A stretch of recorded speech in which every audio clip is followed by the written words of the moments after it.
Türkmen häkimetleri ýurtda mejburi paýta ýygmak çäresini ozal görülüp eşdilmedik derejede güýçlendirdiler. Mary welaýatynda köçelerde we ýollarda düzgün bozanlar bilen bir hatarda serhoşlar, dilekçiler, zivil dörýänler mejburi paýta ýygmyna köpçülikleýin çekilýärler. Balkan welaýatynda paýta ýygmy mövsüminde adamlaryň wagtyny ogurlaýandy aýdylýan maşgala çärelerini, şol sanda toýlary we sadakalary geçirmek dilden gadagyn edildi. Türkmenistan paýtaçylyk buğdağında mejburi zähmetden peýdalanmakda ýyllar boýy tanqid edilýär. Häzirki güni kimi mejburi paýta ýygmyna çekip bilseler çekýärler. Marynyň tas ähli etrawyna polisiýa awtobusly aýlanyp piýadalar üçin geçergilerden geçmedik raýatlar awlaýar. Olar piýadalaryň ýoly kesip geçmegine ýürüýtüräp garaşýarlar. Olary awtobusa doldurýarlar we polisiýa bölümine alyp gidýärler.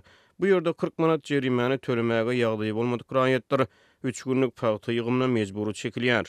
Dip Adatlyk radiosynyň Sebitdäki habarçysy 11 sentýabrda gurrun berdi. Bundan başga da polisiýa ýollarda göz tutulmadyk ýerlerde çilim we nas çekýänleri, köçelerde hajatxana zerurlyklaryna amal edýänleri we serhoşlary, zivil çeleklerini dörýänleri hem gözleýär. Saklanan adamlaryň ählisi polisiýa bölümine alınıp gidilýär we bu ýerden paýta meýdanlaryna iýerilýär. Hatda polisiýada hasapda duranlar hem paýta ýygmyna mejburi iýerilýär. Olaryň arasynda biri bilen gohlaşyp paýyş sözleri ulanyp üstünden arza ýazylanlar hem bar. Hatda hojalyklar tarapyndan arza berilenler hem paýta ýygmyna mejburi ekdilýär. Olaryň arasynda adamym ýa oglum içip hojalyga gün berenok diýip polisiýada hasapda duranlar hem bar diýip ýagdaýlardan habarly çeşmämiz aýtdy. Onuň sözlerine görä uly gowrumdäki paýta meýdanlaryny kärennesine alan käbir telekeçiler häkimlikler bilen gepleşikleri geçirýärler. Olar ýol başçylardan idare kärhanalarda ýaramaz häsiýetde tanalýan işgärleri hem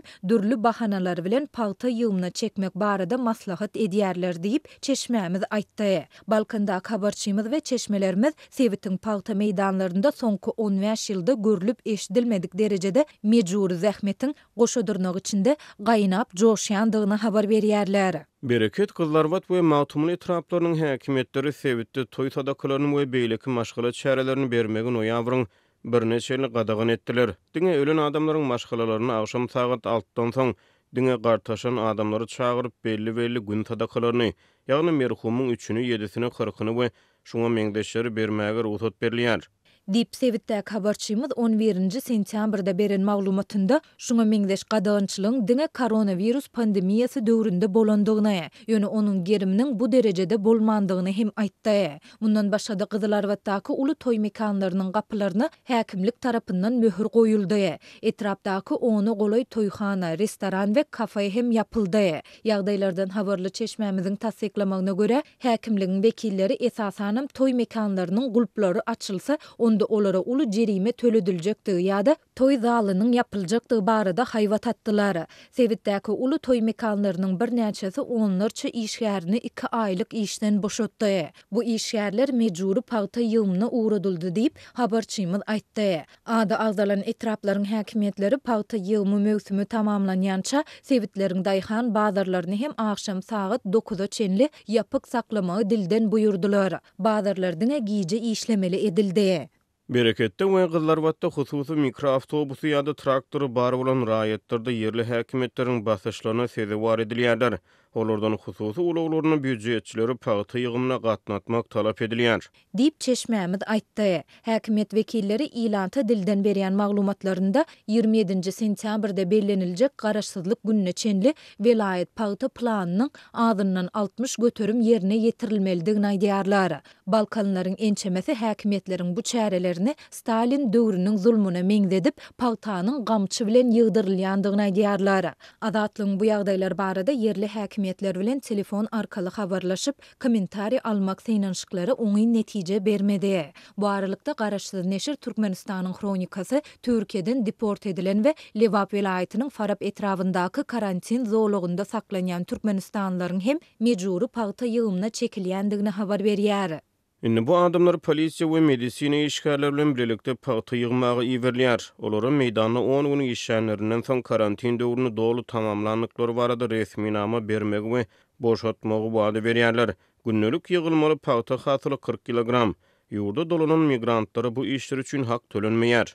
Dip Neşir 6 sentyabrda çap eden maglumatynda aýtdy. Türkmenistanyň Ahal, Balkan, Lewap we Mar vilayatlarynda paýta ýygmyna resmi derejede 9 sentyabrda girişildi. Daşoz vilayatynda bolsa 15 sentyabrda paýta ýygmyna başlanar. Muňa garamazdan ýurtda eýem ençemi hepde bäri paýta ýygmy dowam etdirilýär. Bu işleri büdjet işgärleri mejburi çekilýär ýa-da olardan hakyna adam tutmak talap edilýär. 7 sentyabrda Balkandaky habarçymyz bu işleri günlükçi hökmünde mektep okuwçylarynyň hem gatnaşdyrylýandygyny habar berdi. Halkara hukuk goraýjy toparlar şol sanda paýta kampaniýasy Türkmen hökümetini paýta önümçiliginde mejburi zähmetden. Şol sanda çağı zähmetinden peýdalanmakda ýyllar boýy tanqid edýärler. Häkimetler bu barada habarlara reaksiýa bildirmeýärler. Bu barada döwlet medeniýetinde hem hiç ýyly mesele gozulmaýar. Bu aralykda mardak habarçymyz ýol ötün etrafyndaky gowaça meýdanlarynyň